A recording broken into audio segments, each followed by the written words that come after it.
What's up, y'all? I am Marcus, also known as EMB, and welcome back to From the Dark.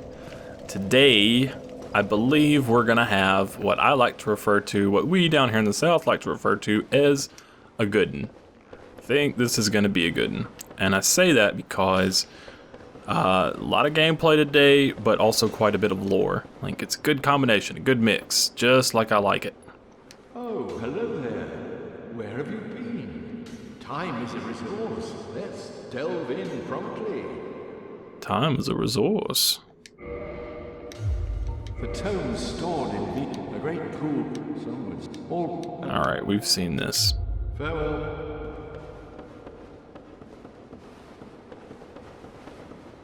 Today I'm rocking kind of my crystalline berserker here. Great axe, plus 14. I couldn't get a slab for it yet. Pyromancy Flame, Tower Shield 14, Crystalline Helm, Brigand Armor, Heavy Boots, and Favor and Havels. Just kind of default rings there. And hey, correct. This great axe is quite strong. The range on it's not so good, but in terms of just the damage that you can do with this son of a bitch, it is quite strong, as you will see.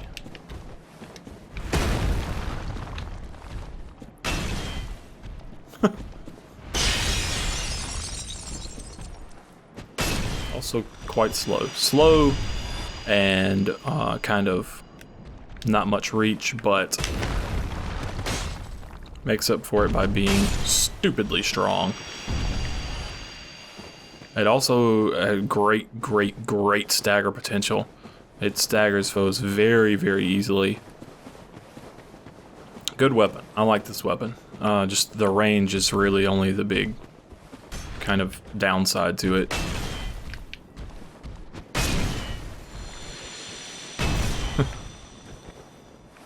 I guess, let's see, stamina consumption.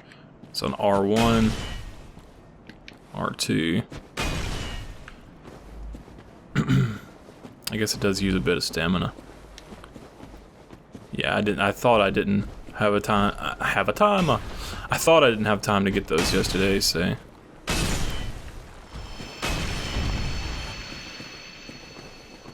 we go. Blue Titanite chunk. Once again, sorcery related stuff, crystal related stuff, all of that. Seath the Scaleless, and actually the crystal thing it's something that we're going to talk about quite a bit today. Seath appears to be growing these crystals. Growing crystal golems. Hey, come on now, don't do me like this, guys. Are you fucking assholes? Assholes. Alright then. What? Was trying to do a jump attack. Oh shit.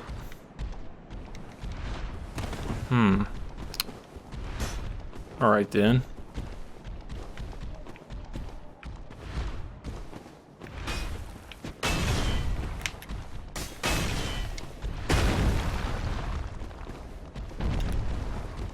Lock on kind of screwing with me here. Oh, ha ha ha. Not what I wanted.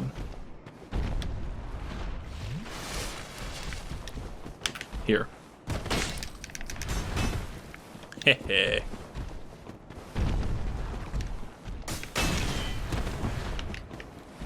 I didn't have to R2. I should have just R1'd.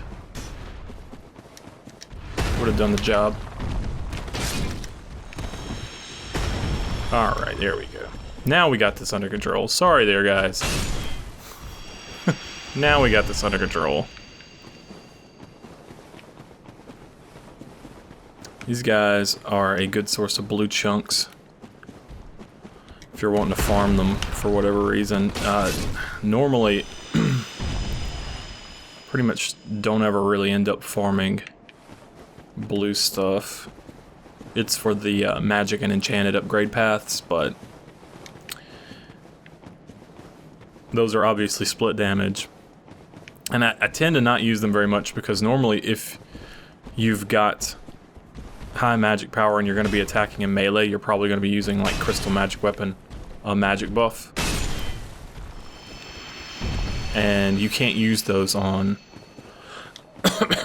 on those split damage like magic or enchanted weapons. So it kind of makes those upgrade paths.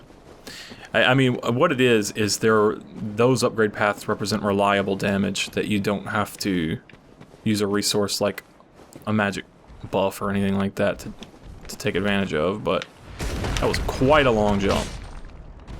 Quite a long jump. Oh shit, I was too slow. I should have probably rocked some poise on this build instead of sticking to fast roll, because the attacks on the Great Axe are kind of slow, so you're stuck. You're stuck. You're gonna jump though. Nope, you can do that instead. There. Alright. Logan called this the Crystal Forest.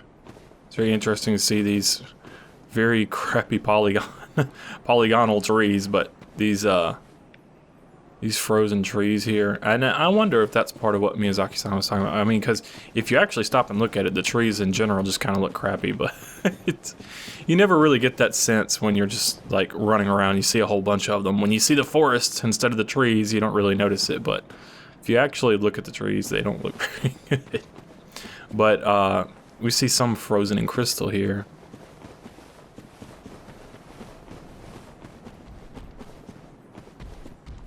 Hey, thank you for dying. It's just what the doctor ordered.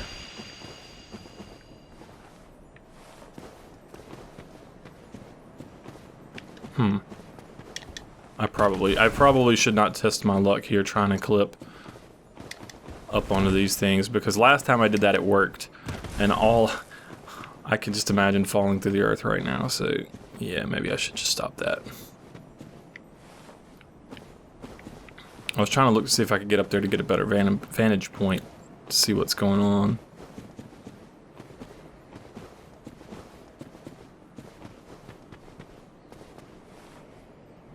Alright, this is basically the inner sanctum of Seath the Scaleless down here.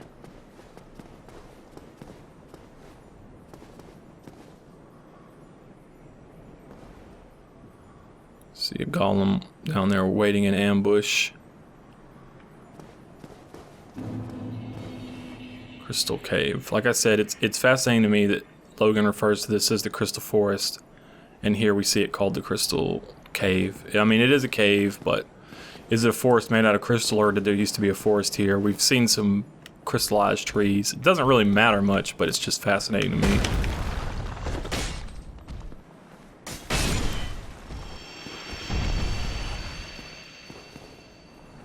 Those guys can scare the hell out of you. If you just walk down here without seeing him and you're kind of looking around, and then he surprise attacks you.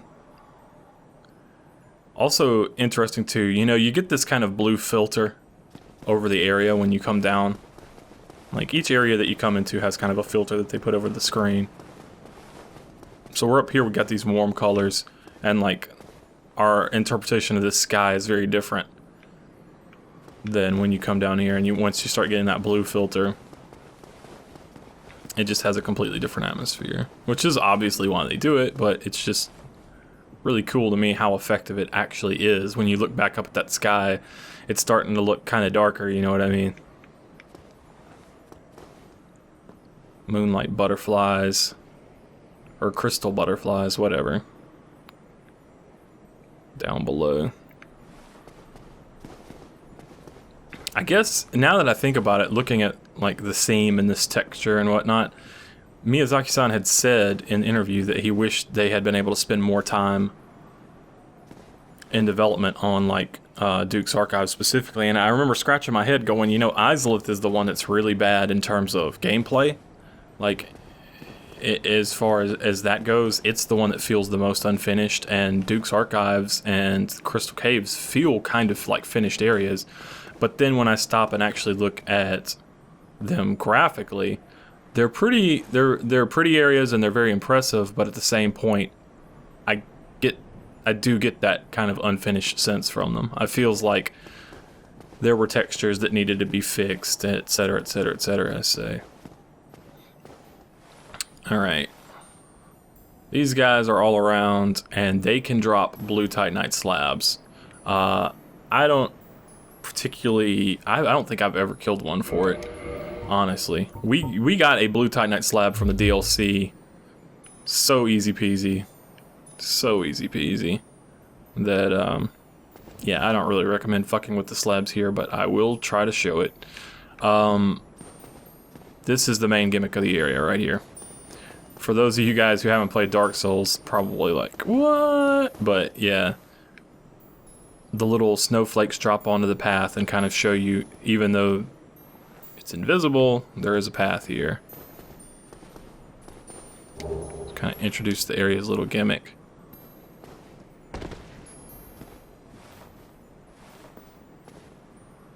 To be fair to this area and its textures, by the way, I will say that I'm using DS Fix and I'm playing at 1080, 1080p, and the game wasn't really, like, it's obviously not optimized for a 1080p viewing experience, so it's kind of unfair. You can get a close view of these butterflies. And this is part of the reason why it seems like Seath had something to do with Ulasil. This is another hint. We've already seen the golems before. Dusk was trapped in a golem. There's golems all around Darkroot Basin. But on top of that, these butterflies. I'm not going to fuck with this guy right now because there isn't really a whole lot to gain from it, and there's a lot of time to be wasted. Developer message written out on the middle of nothing to let you know that you can walk here, and then if you watch these crystal sprinkles. One thing, these things indicate the path for you, but they're not so great about indicating the actual width of the path. And that can lead to serious problems. It can really lead to serious problems. Alright, this golem is kind of a mini boss. This is one that won't respawn. It looks like a gold golem, basically. It's a stronger version. It's not like the blue ones. But there's nothing in this one. You see it's got the short range on that, and blocking its attacks here is kind of risky due to the fact that it can easily push you off. But once you kill him, he will not respawn, so you can cheese him with arrows from over there if you want, and it's all good.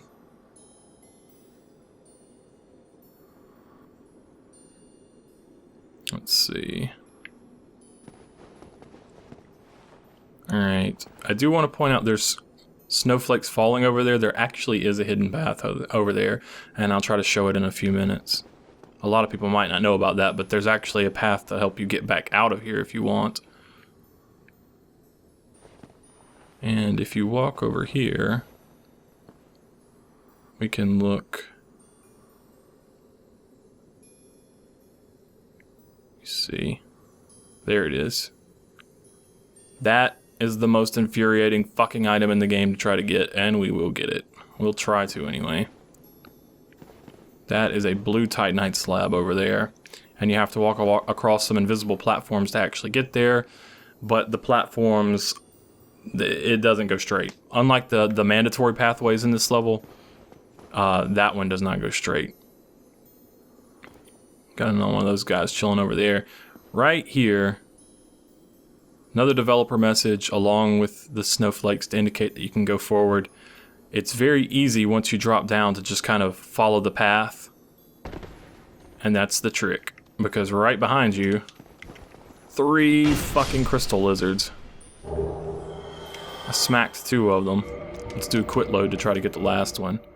That's one of the, this is another, just them classic FromSoft game design, using kind of the camera angle, using the tricks of the level to like really force you to, or put your focus on something.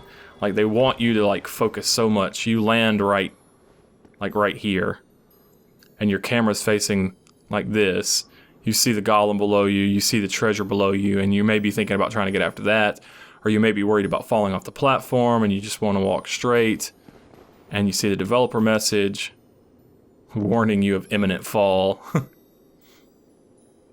you see all of this shit, and you might not just think to turn around and look behind you and see this kind of tunnel burrowed through the crystal here.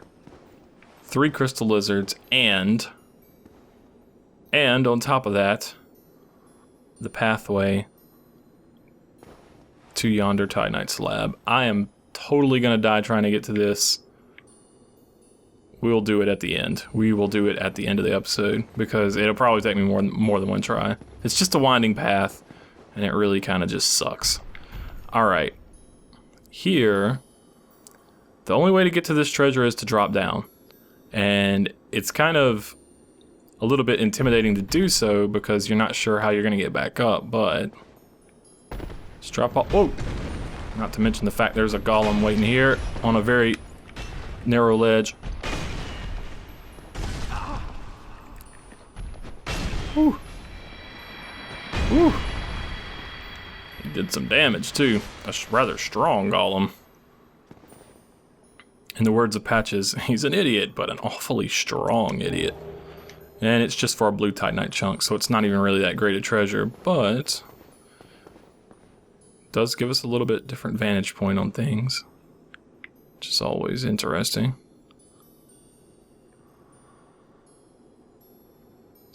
Moving even deeper into Seath's sanctum over there. Alright, this is what I was talking about. There is a path up.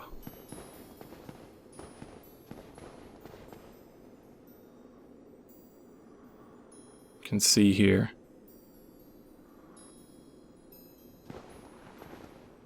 Snowflakes. Make sure I try to line myself up right. Totally gonna screw this up.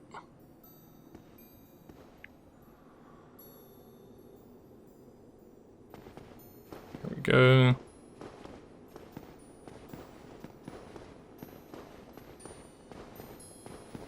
There we go. And now we're back here. This is where we fought that mini boss golem earlier that I was talking about. So there is a path back out. You can just walk out of the crystal caves, which is fascinating because a lot of the Lord Soul locations you can't just walk out of. You can drop back down up here. This is a rather long pathway here.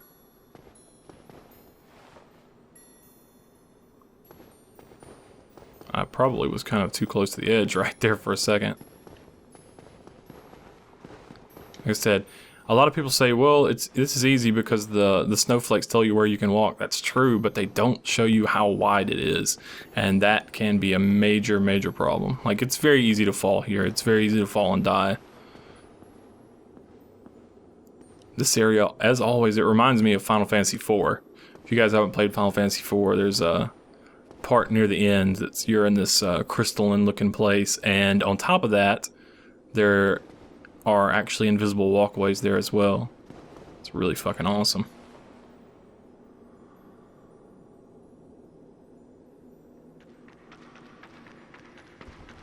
Alright, Maneater clams can get fucked, but they have a lot of HP. God bless. I did not realize, or I did know, but once again, kind of hinted at that they're the source of Twinkling Titanite. Purging stones can be found. They're full of skulls. Fascinating that human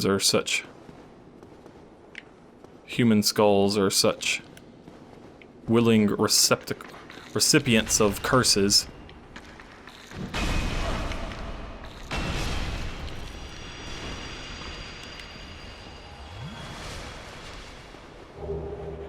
There we go. We got the Titanite, we got the Purging Stone, that's great. These clams here, they pull in odd orders. Like based off the way they're facing or what have you. You can see a shiny artifact ahead. That's actually gonna be the boss room, and oh crap, I was trying to do a jumping attack.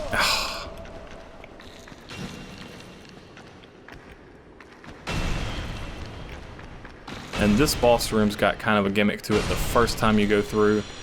because there's no fog gate, if you just run to it, these guys are going to follow you into the room and make the boss fight much more difficult than it needs to be. So I recommend, if it's your first time through, I do recommend killing these. You see, we're closer to this one, but his back is turned, so he doesn't actually notice this. And then this other one pulls. Jumping attack. Thank you. There. Fantastic. Alright, and these two, I think they typically pull together. I wonder if I can get just one of them. Oh, yep, you can. Normally, you start to get into range of the one that has its back turned to where it can hear you. Every enemy in a Souls game has both a visual cone that they'll aggro on, as well as a, I think that was a grab attack, as well as a, kind of a sphere around them that they can hear. So there's a radius that goes all the way around each enemy that they can actually hear in, and then there's a cone in front of them that they can see. So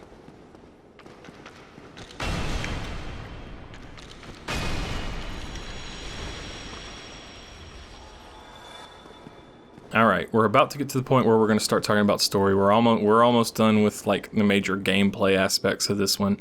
I do want to say before we go in here that there is a particular an item that you can get, a tail cut. If you cut off Seath's tail, there's a very good item, or a very interesting item that we can get, and we're gonna pick it up. But there's a little bit of a trick to it, so I'm going to show you my way. I've been doing it since the original playthrough. I figured this out and it's worked well for me, so let's just give it a shot.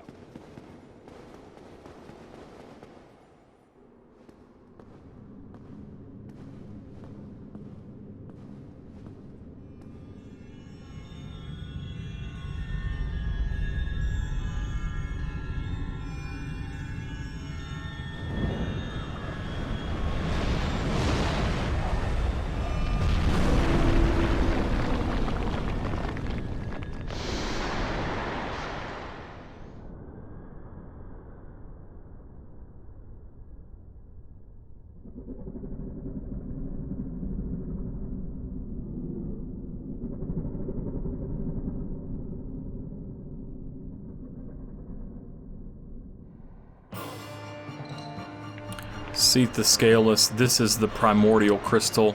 He is immortal until it is broken. He cannot be wounded, as Logan told us earlier. The easiest way to break the crystal is to bait him into attacking it. He will break the crystal for you. You can do it just by hitting it, but he'll break the crystal for you. And then you can... Oh no, I missed! There, I got it. Alright, great. When the crystal breaks, he's actually stunned for a minute, and it gives you the opportunity to sneak around behind him and cut his tail off. Always gets my heart pumping. I'm trying to bait him do a ranged attack. There we go. Oh no. Oh no. Oh no. Low cursed resist have I. Uh-oh. Shit. I want to bait him to attack me out here. There we go. So I can get in on his stomach. Oh shit. No, it's the roar. I'm dead.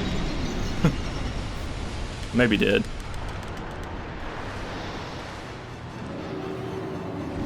I'm trying to race him.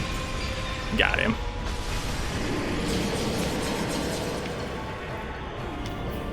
More like Seath the Scaleless, am I right?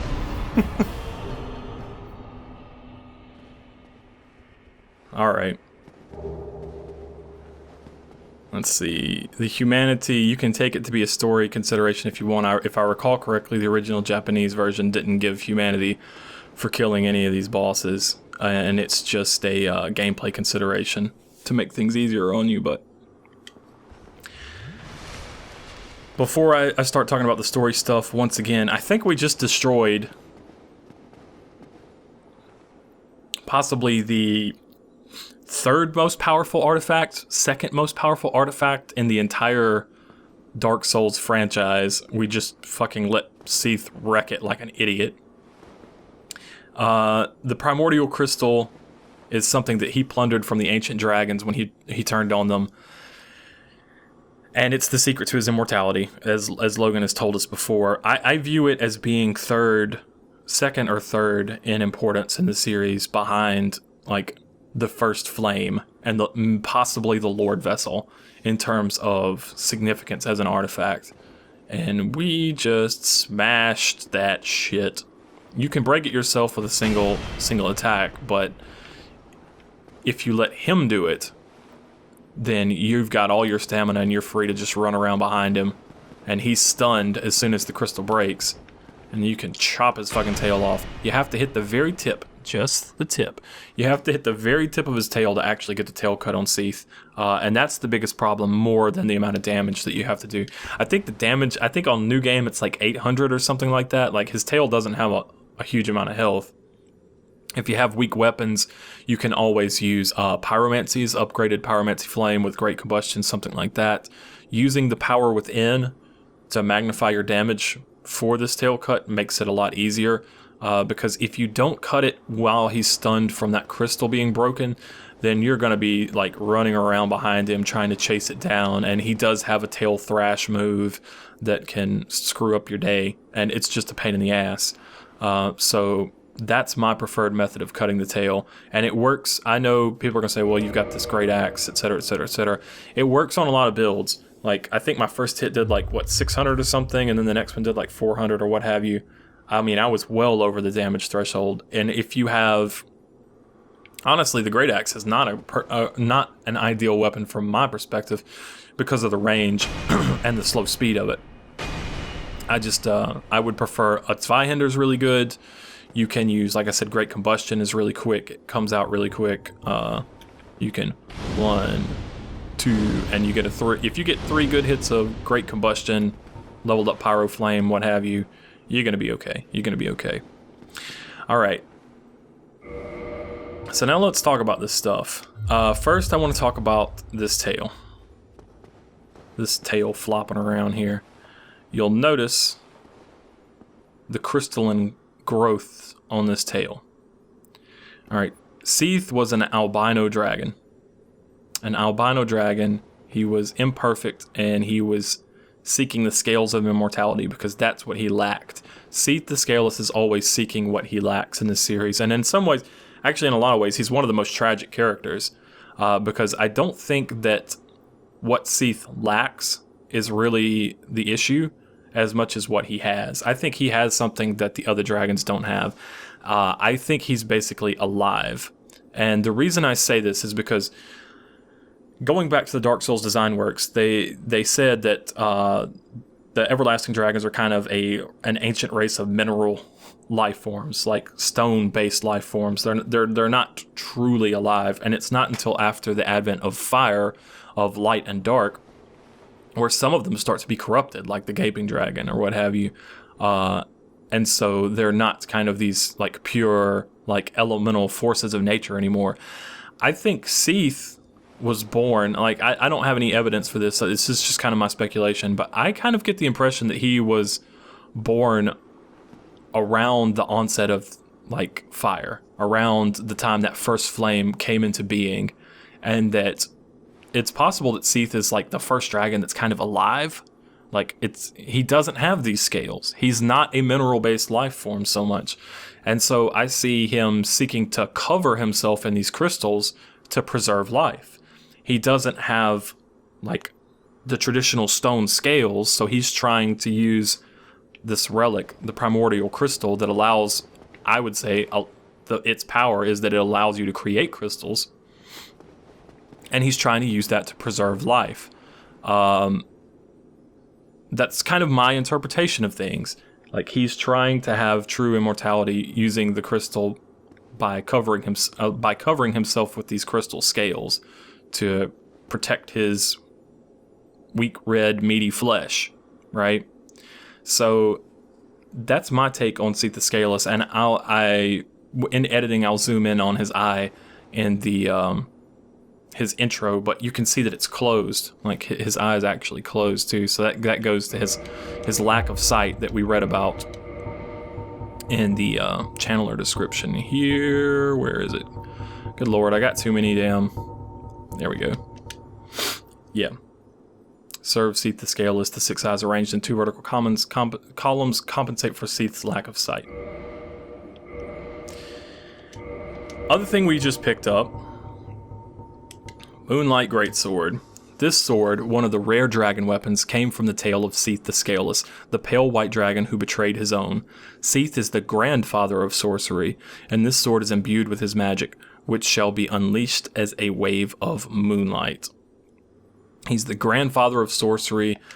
I want to remind you at this point that it's called the Vinheim Dragon School. I would say that the dragon who's behind this is most clearly Seath. It pays homage. It pays homage to the everlasting dragons here, or the lingering dragons in these rings. But yeah, I believe they are practicing the ways of Seath the Scaleless, more or less.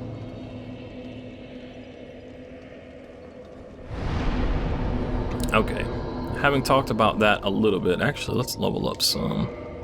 We're already sitting on 32 strength. We can get a couple points of strength. We could get a couple points of dex. It's about time to start raising our vitality for New Game Plus, and we'll just go ahead and get the strength, because there are some items that have really high strength requirements.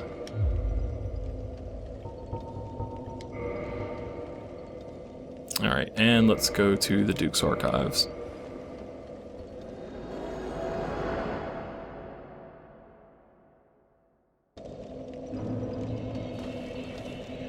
But I would say that Seath's, what he lacked, Seath's curse, if you will, is the curse of actually being alive. The curse of having mortality. You're alive, therefore you will die.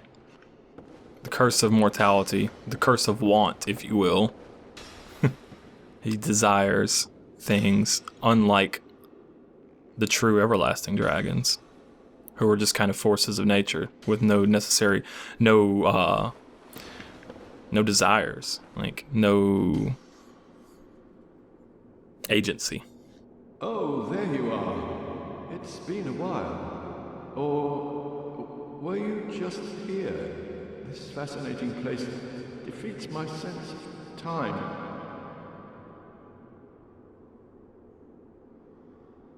Logan's kind of starting to lose himself a little bit, as he tells us in that dialogue.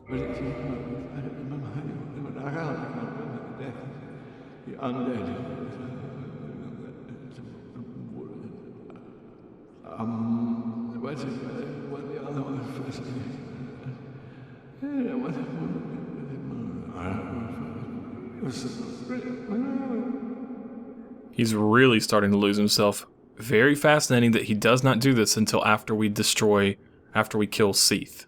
Oh, there you are. Or were you just here? This fascinating place defeats my sense of time. He's got one more thing for us to purchase.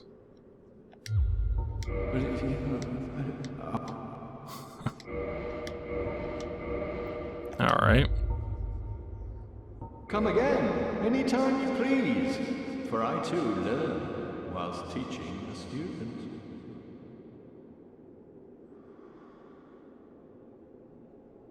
Who are you? Stay clear of my work. Curses upon you. How dare you disturb me? He's losing it, y'all. Who are you? Stay clear. Curses upon you. How dare you disturb me? The man who was so interested in discovering knowledge and so willing to share it with us, not really himself anymore. Not really himself at all. Step over here. Alright, one thing that I forgot to actually read we picked up a bequeathed Lord Soul shard. Now, we got a full-on Lord Soul from Grave Lord Nito, First of the Dead. Even though a lot of its energy has already been offered to death, this is a true Lord Soul. This is just a bequeathed shard of a Lord Soul. Bequeathed means handed down. Soul of the albino Seath the Scaleless. A fragment of a Lord Soul discovered at the dawn of the Age of Fire. Seath allied with Lord Gwyn and turned upon the dragons, and for this he was awarded dukedom, embraced by the royalty and given a fragment of a great soul. Although just a piece, it will still satiate the Lord Vessel. He was given a fragment of Lord Gwyn's Lord Soul. So when Lord Gwyn departed from Anne Orlando to go and set out to link the flame, he split his soul up amongst his followers, and Seath is one of the ones who was actually given it. We're gonna assume that he wasn't mad and he wasn't abducting maidens at this point. Like, that's kind of my assumption, is that he was still, like, sane, although... Is the albino dragon ever truly sane? I don't know. We need to leave the area and reload it to get Logan's events to proceed. So we're gonna make a quick stop by Firelink where, hey, Siegmeyer is waiting for us. Wait, you're not Siegmeyer. That's not a Zweihinder. What's up, Siegland? Siegland? Oh, hello again. We're both managing quite well, aren't we? But I haven't found my father yet. Have you seen him? Yeah, I saw him down in the swamp a little while ago. Really? Then I must be off. I'm sorry he's caused you trouble. He has a knack for that. If you just stay put. He ain't gonna do that. Hey, Siegland, you wanna do the thing? Alright. Really? Then I must be off. I'm sorry he's caused you trouble. He has a knack for that. If you just stay put. Well, you know, no worries, adventuring's his life.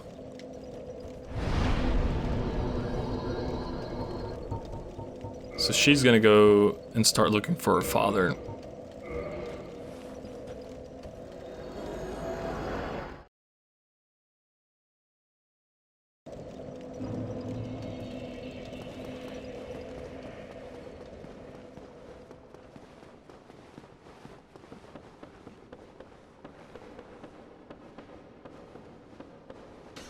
Logan is gone.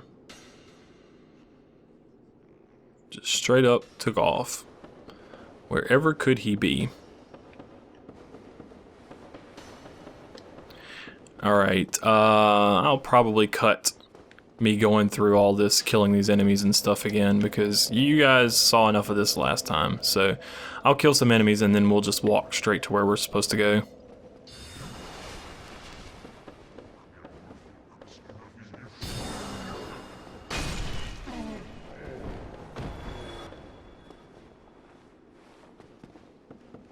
Alright, by the way, this is in the bonfire room again. Bonfire room. I've gone through and I've killed all the enemies and dropped back down onto this stairwell. Yeah, you guys caught me. I was trolling a little bit the other day. There is one more treasure over here that I didn't pick up. There's a chest. Strong magic weapon. Yep, there it is. Yes, I admit it. Let's just fuck it with you guys. Here we go. Where is it at? At Vinheim Dragon School, only magic swordsmen on special orders are allowed to learn the spell which grants temporary strength to great shields. Magic swordsman on special orders. Now, what would a magic swordsman on special orders be doing in Duke's Archives, the home of all of this knowledge, and Seath, the grandfather of sorcery, etc., etc. Yeah, so Vinheim, once again, very much interested in the doings and going-ons with Seath the Scaleless. So yeah.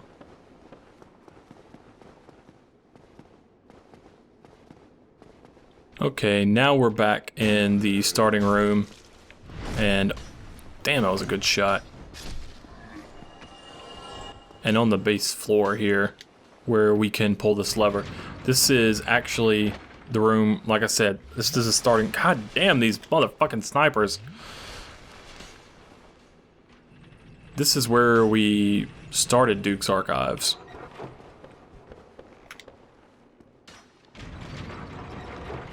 Can pull this lever and actually go all the way back up here to the room where we first encountered Seath the Scaleless. And I wonder if that Crystal Knight's still alive. I bet he is. Heyo.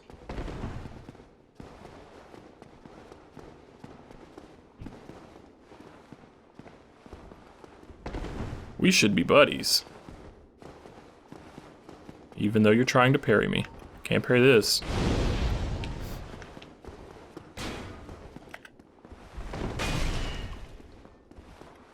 You can parry the shield bash, though.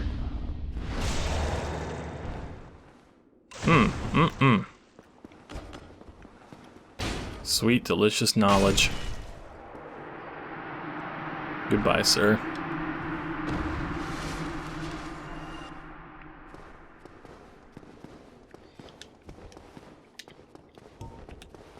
Let's get this crystal lizard, shall we?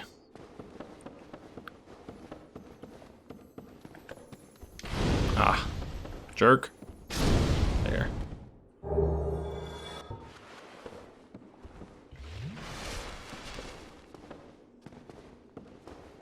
Now what could be up here?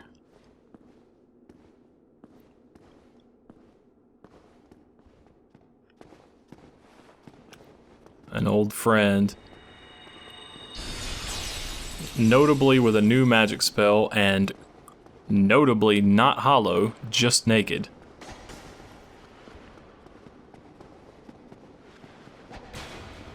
In the design works, Miyazaki-san said that to him, Logan basically was pursuing a path similar to the disciples of the Everlasting Dragon, similar to the path of the Dragon Covenant.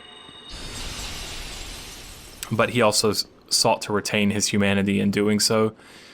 He wanted to become closer to the dragons, but he still wanted to be human. He didn't want to become a dragon, literally.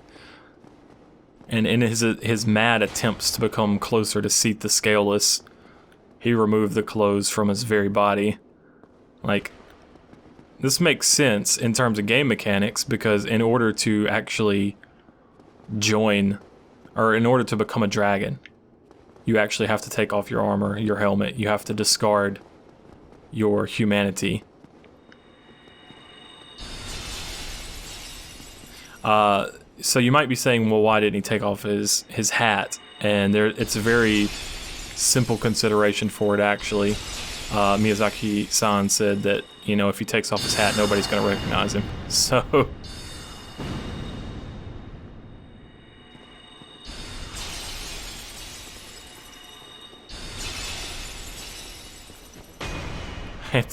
he's got some serious stamina to block that shit.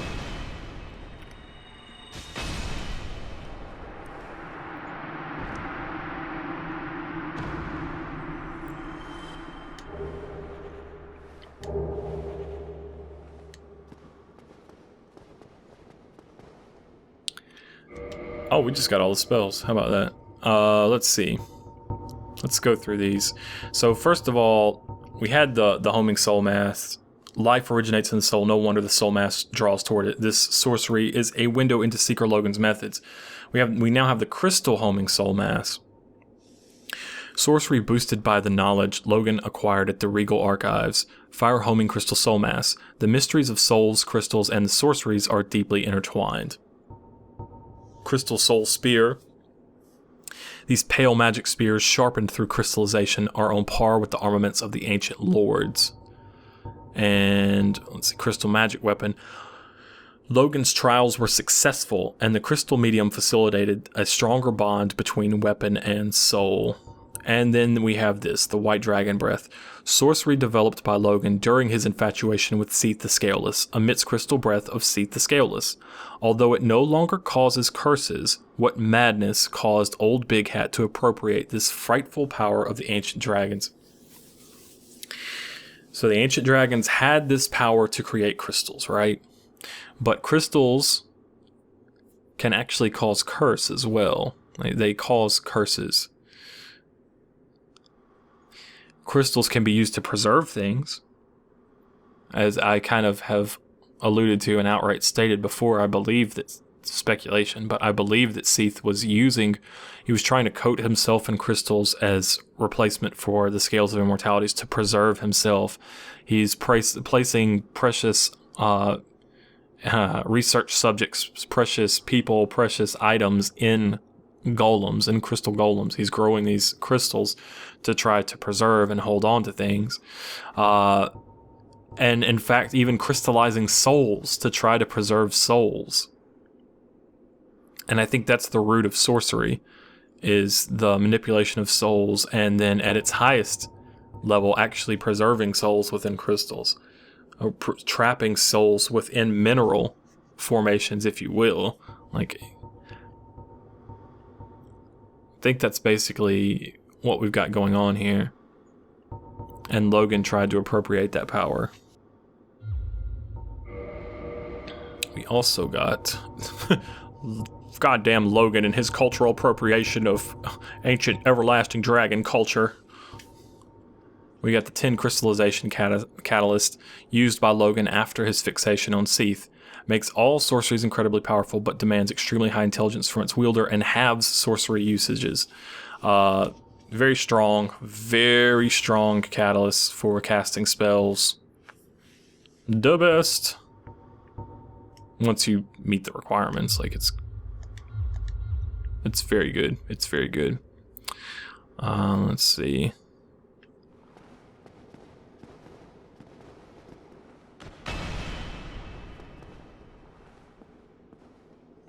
This room,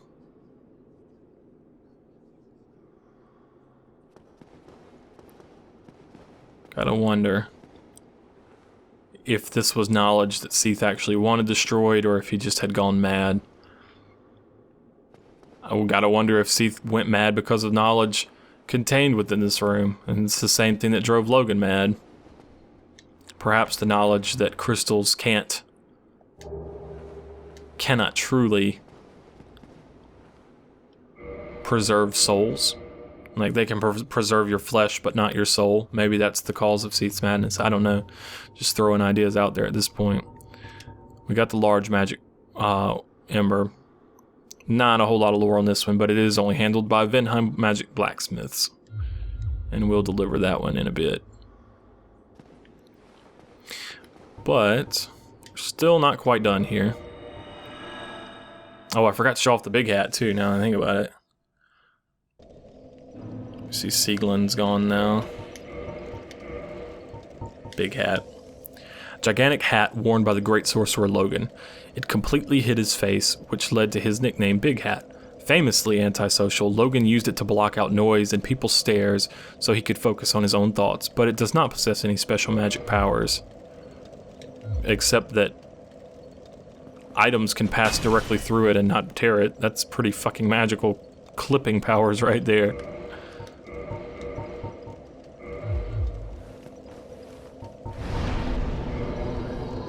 Back to the Duke's Archives. Like I said, a lot of stuff today. We've only got a few episodes left, but man, starting to get a little bit sentimental over all this. Feeling like, I mean, I know it's not going to be the last time that I play, but kind of the last, like, thorough, complete Let's Play sort of thing that I do for it is kind of feels like the last time through each of these areas, even though we still have New Game Plus highlights to go in January. Here we find Logan's discarded clothing and his catalyst, his original catalyst.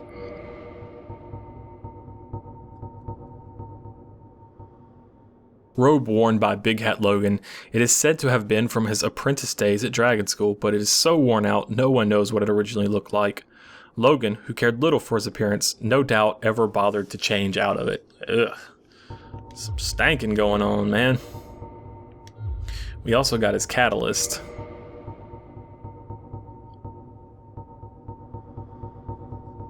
Where is his? There it is.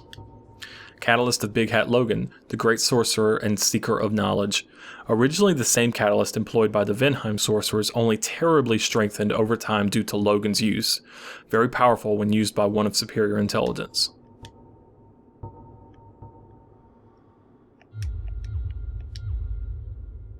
Farewell, good Logan. Farewell, farewell. Think that covers everything that we need to do. Oh, no, it doesn't. Oh, man. Yeah, I know. You guys ain't gonna let me get out of this one. Let's go get that stupid-ass slab.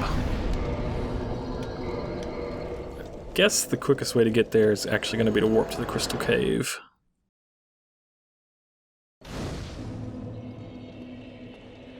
And I might as well rest here because we will probably be back to this bonfire very shortly. Alright, one thing I want to say is that if you want to farm Twinkling Titanite, this is a very, very, very good place to do it. Get me a farming ring on here for a second. Wonder how great combustion does against these guys. You, sir, are stuck.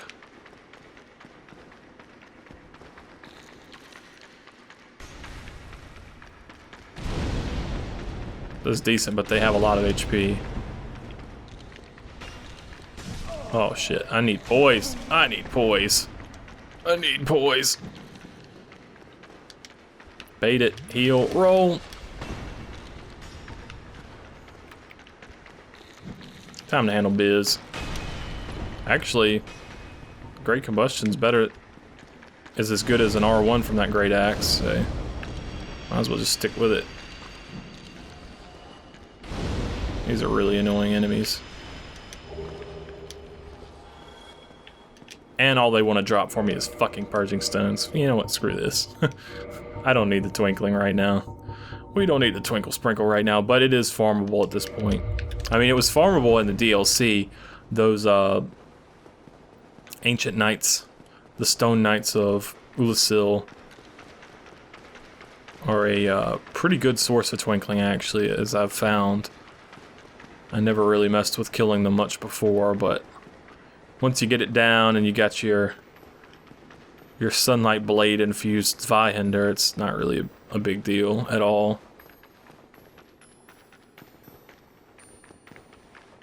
Are you really chasing me onto this? Okay, I was about to say, fucking asshole.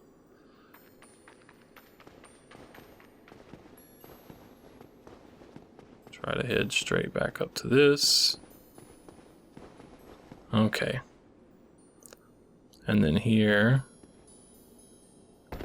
Oh, you son of a bitch. That's not even...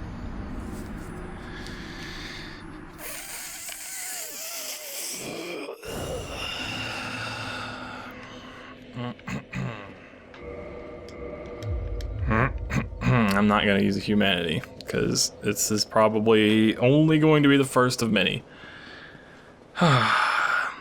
You guys saw what I saw. It looked like you could... It was kind of ambiguous as to which side you were actually going to be able to land on and which side was going to result in a horrible fall to your death. Can you see what I see?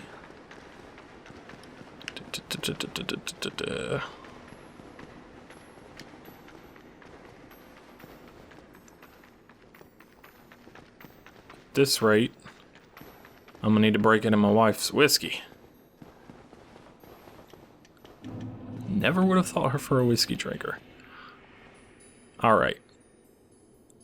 Okay. The side with the corpse on it is the side you can land on. Duh. Alright, here we go.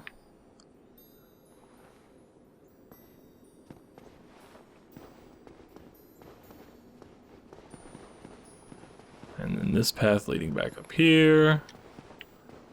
Wait, I didn't even have to do that now that I think about it. I could have just went through the tunnel. I was already where I needed to be. Sorry. That wasn't even quite a Souls laugh. That was some kind of old JRPG laugh, I guess. God damn this fucking part. Alright, hold on. There's a couple of ways to go about it. Prism stones are one way. And arrows are another really good one. Doesn't matter if I use, it doesn't matter how strong it is. It doesn't matter how weak the arrow is.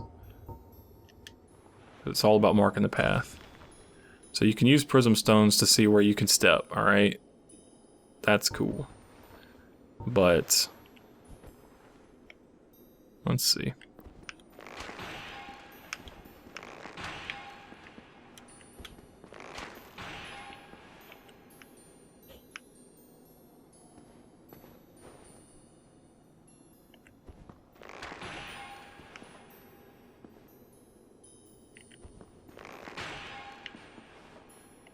Try to use this to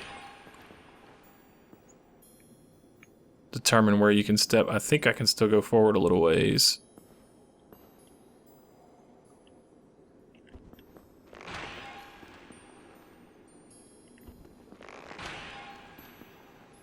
Yep. But we're getting to where the path is going to pull some bullshit and turn on us. Alright, here's good. Maybe a little bit farther. Yep, alright, step between the arrows. Drop another prism stone.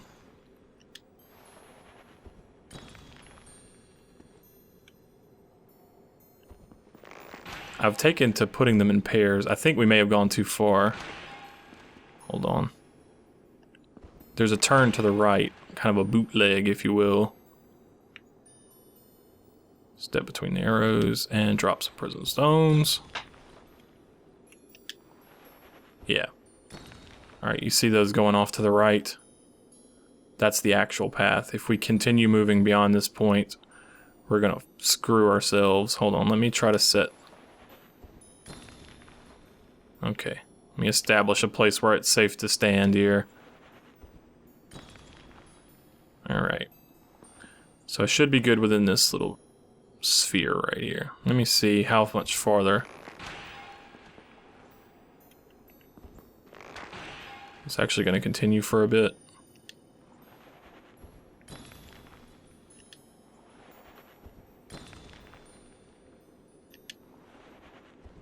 I'm trying to mark this pathway with these stones to the point where you can actually see where you can walk. Alright, now that's the edge. Don't go no farther than this. You're gonna fall. You're gonna fall.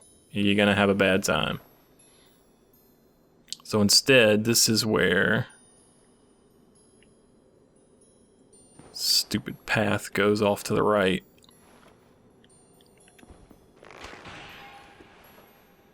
Let's see. Arrow here, arrow there, drop some stones.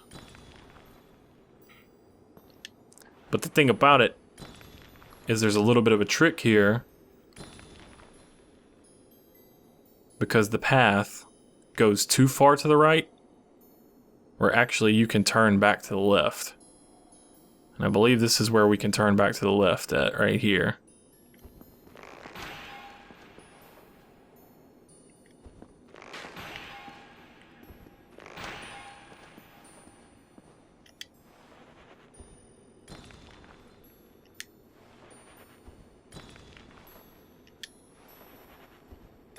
I guess I should save a couple more prism stones. Worth noting that if we tried to step a little bit too far over this way, we're gonna fall to our death. So that's not good. Let me see.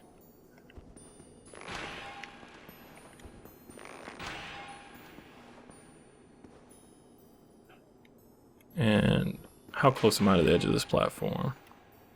Probably really close.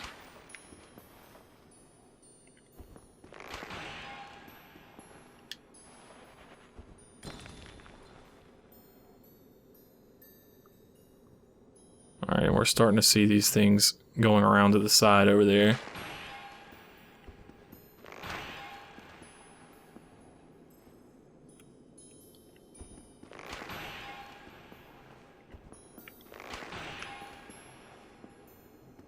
2 arrows at a time.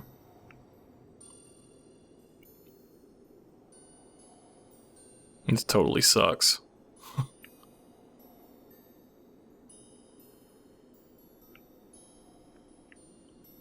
But we're almost there.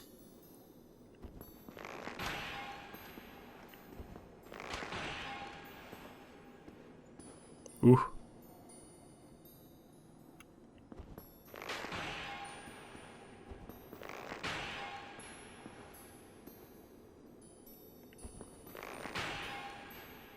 Probably just sprint for it at this point, but I would rather take it nice and slow.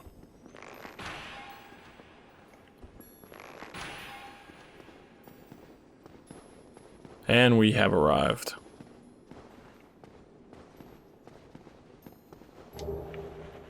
Hooray. All that for a fucking goddamn blue titanite slab. Ridiculous, man. I mean, it's... How can I say it? It's not the most awful, evil thing they could have done, but it's just damn near very close to it. And then when you get here, make sure you have onward bone just so you can just go back to the bonfire. So that's it. I got the blue titanite slab and I only fell one time, and I fell at a point where I didn't even need to fall. Like, yeah, because I'm an idiot. Anyway.